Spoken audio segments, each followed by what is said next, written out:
What's up, everyone? Shaq here for EDM.com, and ahead of the November 1st release of her debut studio album, Dusk. Hayla, how are you? Hey. Oh, I'm very good. Thank you so much for having me, by the way. And thank you for doing this. Yeah. This is like weird for me in the sense that like your voice has been like part of some like integral relationships and experiences over the past couple of years. And I know a lot of people in my life were over the moon when I told them this was happening. That's so nice to hear. Well, speaking of nice things to hear, before we get to the album and your career, I was scrolling through your Instagram as I usually do, try and kind of get a sense of who I'm talking to. And I came by a comment, and someone wrote on one of your posts that your voice is like peach cobbler and ice cream on Thanksgiving Day. Is that the nicest thing anyone has said to anyone in human history? Most probably, yeah. I think that's like kind of the closest thing to sort of like a food hug that you could ever get, you know? Kind of like that is so nice. Yeah, good vibes. Shout out to the electronic dance music community, especially. It's what kind of Massively. train. Has that been I know. interesting for you? Like, what was your relationship to electronic music like before you started collaborating with so many producers? And you've been doing it for a long time now, but you Yeah. are first and foremost a singer-songwriter. Yeah, I am. But I mean, growing up, really, being from Liverpool in the UK, my, influence from dance music, obviously, I was listening to a lot of it in my sort of teenage years and was exposed to kind of like dance music through my mum and dad's listening of music from when I was younger, obviously listening to the radio. And obviously trying to, I mean, back when I was a teenager, I was, I'd have a tape that I'd record my favorite songs, on the actual record player and then just kind of listen back to them. So I would try and create my own little mixtapes, back just on a little cassette when I was younger, just of dance tracks that I absolutely loved. So it's been part of my life even before I was sort of really in the dance music scene. My listening, growing up really has been kind of versed around sort of dance music as well. So I've always loved it. You've had such a commanding presence on a number of really big electronic dance music tracks over the past couple of years, especially for maybe, and I feel, I don't know, but at least from my corner of the world of music, so many people in the dance music scene now know you through some of these big collaborations you've done, Kx5, John Summit. What can they expect from an album where first and foremost it's Hayla? Well, something that I really tried to do in this album really was show a few different sides of me. So some of the songs that I've released already are going to be on this album, so you've probably got a bit of an idea of some of the scope there. But I love different types of electronic music. I do love a little bit of electronica as well as EDM, kind of more house facing as well. I do love drum and bass. So I've sort of within this album, like I say, I've been fortunate enough to work with so many amazing producers and collaborators. But I really hope that I've managed to kind of show a few different sides of me, my personality, kind of things that I'm interested in musically as well, to listen to as well as create. And just, yeah, like a bit of an insight into who I am as a person, a bit more with my lyricism. I hope people get a bit more of a feel of just me, really. Well, and I want to talk a little bit about some of the producers that you worked with, but as I was kind of digging through it, what really stood out to me is that closing track, Dusk, which was entirely produced by you. What Yeah. sort of motivated you to take that leap, and is that something that people can expect more? I mean, I'm not gonna lie, I was incredibly nervous about showing that side of myself because, it's something that I've been doing behind closed doors to just try and, well, I don't know, broaden my sort of, yeah, my musical horizons for myself to have a little bit more of an integral part of ownership of a track. But I, I would really like to do more production. I think like I say, working with so many amazing producers to be able to kind of like say what you want a track to sound like or be able to kind of be integrally a part of like the fabric of a track is amazing. But to be able to kind of actually do that myself felt like something that I wanted to try and experiment with. So it has been a completely experimental piece. It is an instrumental piece. So I suppose it's more of a kind of like a bit of a vibey piece, really. But I just wanted to, I don't know, I feel like because it was something that I can actually for once be able to put a bit of this is my body of work and also try and show a bit of what, trying to get what's in my head out into the open, and I just thought experimentally, that freedom really. So it was great to do. Who are some of the producers that you sort of teamed up with on this album? Well, I mean, there's a few producers that I've worked with on quite a few tracks. There's some tracks that I had released already. So we've got Andy Sheldrake and Artley Winters, who I did Treading Water and Unfold with.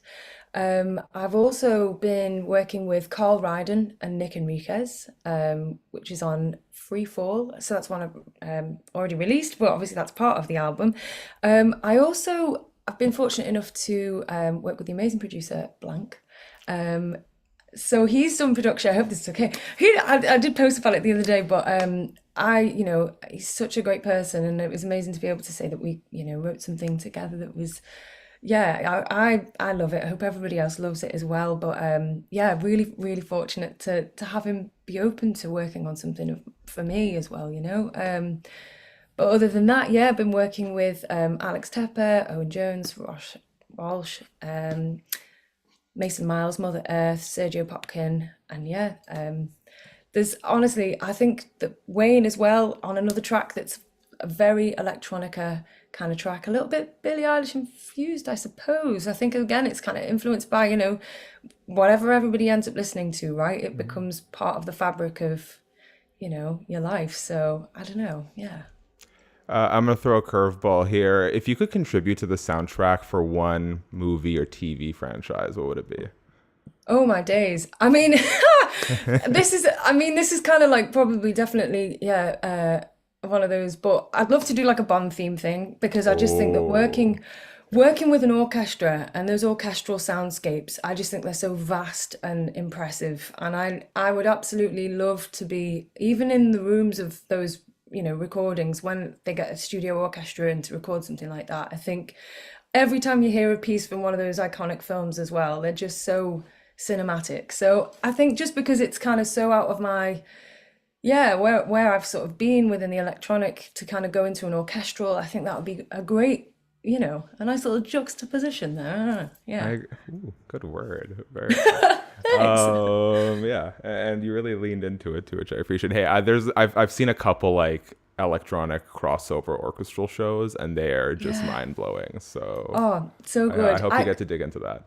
Well, I did do with Pete Tong actually. I had like a little bit of I did a summer tour with him, and it was amazing. I just think like the more of that, I think the better.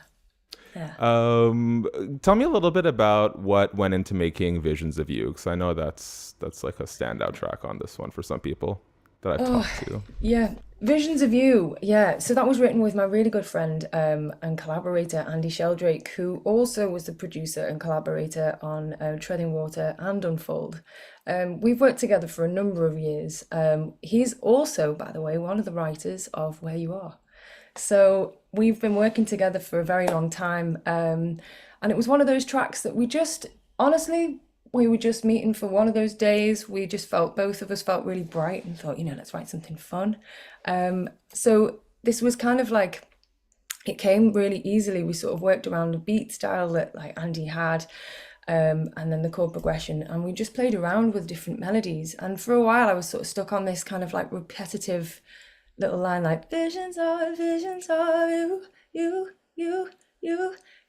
So it's kind of like, even though it sounds like it's a sort of delay vocal, it's like I'm actually just singing it over and over again. But the song story really behind that, it was sort of when you're starstruck by infatuation and the thoughts of that one person that get you through your day. And it's sort of like that one person that you can't wait to see again, that makes you feel really good. So it was a really fun thing to write, but also like, like I say, it's probably the happiest track that I've got on the album. Yeah. I hear you, but I couldn't help but my ADHD brain went somewhere else for a second, which was one, if anyone was worried that Hayla's live vocals don't match up to the music, proven wrong. And two, what I wouldn't do to be able to just I have no sense of tone. I love music. My wife I try and like mix stuff in the house. My wife's like, those songs are completely out of key.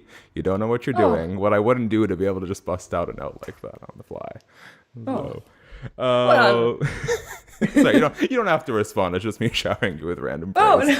Oh, no. Well, then let me zig and zag a little bit here, and I'm only hypothesizing here as again someone who has no concept of music, but I know you, and I think a lot of my friends and colleagues know you through these big collaborations you've had with DJs. Are there any anxieties on your part about releasing a full album where you're front and center when maybe this is an audience that you weren't necessarily anticipating to fall for you and your music the way that they have? I mean, yeah, I think it's one of those that, like I say, it's amazing to be able to work with the collaborators that I have worked with. But yeah, when you go it alone, it does feel quite exposing for one, and also the second is kind of because I suppose, because of the audiences from the DJs that I've been able to work with potentially coming over to listen to my music. I hope there's kind of like I hope that I live up to people's expectation. That's definitely something that my personal anxiety, I'm like, I hope people like it. But again, I'm so fortunate to be able to have the audiences come and listen to my music and support me. And I feel I'm really proud of what I've created. And I think for myself to kind of, so apart from anxiety, which I do have a lot of anxiety about it, but, but I mean, just personally, I kind of thought, it's something for once that I can say like, yeah, I have I have something tangibly mine, and I hope that people feel like they can, yeah, get to know me a bit more, because I think the collaborations, although being a writer of those as well, a collaborative writer of those as well, like I do hope that people, yeah, I just want to have people get to know me more, and hopefully be able to get a broader vision of who I am and what my story is a little bit, and also a different style of vocalizing too. But yeah, I do have the anxiety though, I'm not gonna lie. I think it's quite exposing obviously when it's just me, but I am excited though, so I think the excitement kind of overcomes the anxiety. And I think depending on how you channel it, both feelings are one and the same. So I hope it's more excitement than anxiety for you. Yeah. Oh, Um, thanks. what I don't want to. I want to let the music speak for itself. But since you mentioned it, like, what is the story you want to tell people about yourself? What is it you want them to get to know about you? I think, I mean, I know this sounds really probably quite basic to say, but I'm just a person as well.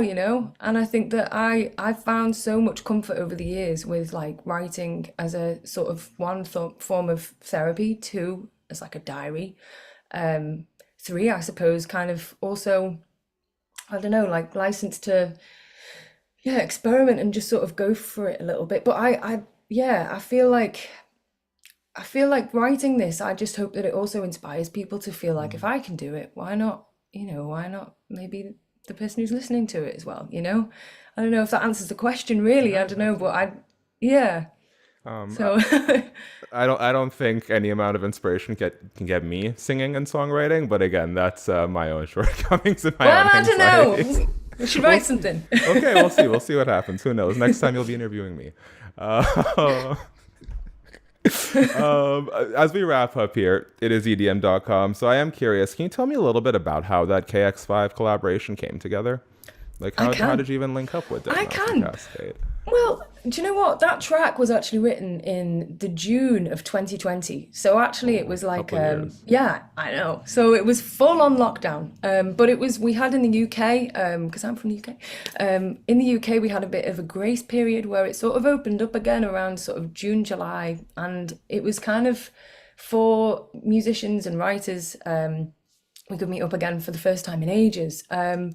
So we wrote this song, and it was, yeah, me, Will Clark, Eddie Jenkins, Camden Cox. We all got together and just wrote something, and we were really influenced by the sort of, I don't know, it was quite an emotional time for everybody, obviously. And I think the message that we that we conveyed, I hope that loads of people felt like they could connect with, but also we felt very strongly about, the fact that it was, we were kind of all held up. We didn't really have anywhere else that we could go. So we wrote this song. It was very emotive. We were listening to tracks by Kx5, which is Ola Fair Arnold's side project, and also Rai X. So listening to really emotional tracks and piano tracks, and we had this top line basically at the end of the day, and sent it through. They really liked it, and we sort of we kind of we heard a version of it, just I think the Christmas just before the track actually ended up coming out, but it was an Over the Seas. So the version that you hear now, the music that they added to it and made it into the masterpiece that it is now. I mean, I absolutely love what they did with the vocal. To send the vocal over and receive a track back like that was absolutely incredible. And again, like KX5, the actual project was kind of obviously not in the world yet. So it was like a brand new collaboration between Cascade and Deadmau5. And yeah, it was absolutely amazing to be able to become part of that project. And yeah, incredible that it's resonated with so many people as well, considering the time that we were going through. And yeah, obviously in lockdown, we were all kind of needing to escape a bit. Maybe I'm sort of drawing lines that don't exist, but we follow that up with John Summit's "Where You Are," which I think was our song of the year over at EDM.com for 2023. Yeah. I did vote for that one, so I'm giving myself some. Did you? I Oh, did. thank you very much. I did. My wife is actually the one who like comes to me. She does my job for me because she's so like in the say weeds. thanks. Yeah, she's like, Yeah. Jack, this is the song. It's the one. I have to do my own due diligence, which like this is the one, and she's right 9 times out of 10. I was just thinking about John. He did a very big remix of Deadmau5, as I remember. Did Escape lead to Where You Are in any way, or am I just drawing lines that don't exist? Absolutely. No, it did. It really did. Yeah. It was one of those tracks that obviously when Escape happened, John, did the remix. And then the same team pretty much got together again and sort of wrote Where You Are, the top line. And again, we were sort of like, oh, it's quite interesting. John's done, really well with the remix and people seem to really like what we did there. So maybe he would like it. So we sent it across and yeah, I've said this a few times before, but it has genuinely been one of the quickest kind of turnarounds of a track that I've ever really had, So from like the time of sending it and then obviously I'm working the magic to how it sounds now. Yeah, totally because of the Escape connection that came about, sending that over. So yeah, it's amazing to see again like how that connected up. So yeah, but that is totally the connection was purely because of the remix from Escape, and then obviously we forwarded the vocal for Where You Are. So glad my intuition did right by me on this one. yeah, it Last did. thing before we finish up on some rapid fire, and I did kind of mention this at the beginning. I go to. I'm sure this is obviously true of sort of any genre of live music, but my friends and I, when we go to music festivals, like one thing I've kind of picked up on is everyone has different things that they enjoy about the experience. Some people are there primarily for the music. Some people like being with their friends. They like dressing up. They like meeting new people. But what I've always found really what I've always found really special about the experience is no matter what you're there for, there's always a soundtrack. There's all this live music that's sort of accompanying it. And having been part of a couple of these enormous electronic songs, like your voice is now, I think, like intrinsically tied to some really important memories for countless people. Is that something you've ever had the chance to sort of sit back and think about, or how does that make you feel? I mean, it's amazing. Ooh, it's amazing to hear that, I think, it's quite, from being a music lover myself, and I've got tracks that, are integral to my life and definite pinnacle points in my life. To hear that might, people have taken my vocal from other tracks and it's become part of their moments that they'll remember forever and cherish is really nice to hear. Yeah, I don't know whether honestly, I don't really know whether I've actually really sat back and kind of gone like, okay, like, it's been amazing, but it means a lot. Well, I think for all of us, when we're in the thick of our pursuits, it's kind of hard to take a step back and look at the wider picture. So I'm glad you got to think about that for at least a second. Yeah. Okay, let's finish up on some rapid fire. I always like to do some sort of off the beaten path things first. Go for very it. Quickly. These don't have to be long. You can they can be as long or short as you like. I got all day, Hayla. Okay. What is your biggest non-music fandom? Like, what's one thing you're obsessed with outside of music? Oh my days. Like, I love fashion. I also love cooking. Absolutely. Yeah. Okay, what's like you're in a pinch, there's a potluck tomorrow. What are you bringing that's a guaranteed hit? Ooh, I don't know. Is this like probably quite basic? Bolognese. I do a massive Good, bolognese. good. Yeah. That, anything you can let simmer and develop flavor, I think, is like, Oh yeah, yeah. there we go. Any sauce. Like if I could just bring like a big bolognese, it's like the ultimate comfort food for me. So yeah.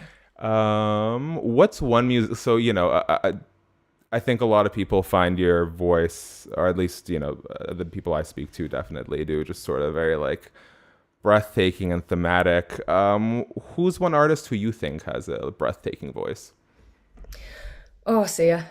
Good answer. Sia. I've always loved music back from when she did 07 style things. And yeah, like all the way through her career, I've just loved the transitions of that kind of softer emotional, but then also like the harder hitting, like really raspy vocal that kind of cuts through. Yeah, absolutely.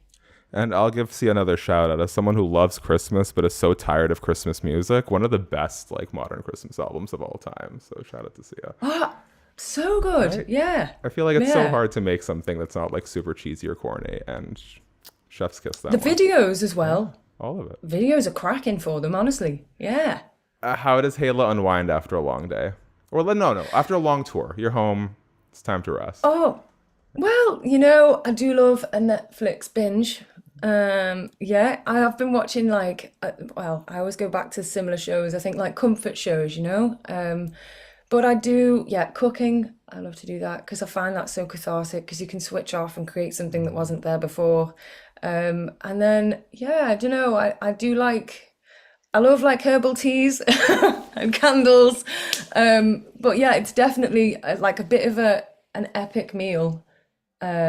Or yeah, or binge watching. So kind of like yeah, standard things, but yeah, Homey things, I like it. Especially homey in the fall. things. Yeah. I feel like fall, winter is a good time for that. What's Best. like on the top of the list of the comfort shows usually? Oh, honestly, I watch Schitt's Creek a lot. I love that program. I'm in Vancouver, Canada right now. Shout out to my Oh, Canadians. I love it. Very It's honestly, I think I'm on my third watch of the whole thing. That show is like a national treasure for us. I'm very happy to hear this. Oh, I love it. Yeah, amazing. So yeah, so that is a high contender for me. That is like if I'm watching something, it's either like that or Friends kind of goes on because it's one of those classic shows. And then other than that, I've been watching Vikings. Ooh, good mix there. I like it. Yeah, a little I mix. cover a lot of outside of EDM, a lot of combat sports, which is a weird contrast. And Nice. I'm pretty sure there's a Canadian professional wrestler, Edge, Adam Copeland, who's on Vikings. So shout out to him. No way. Last one. Epic. What's Yes. one thing that always puts a smile on Hayla's face?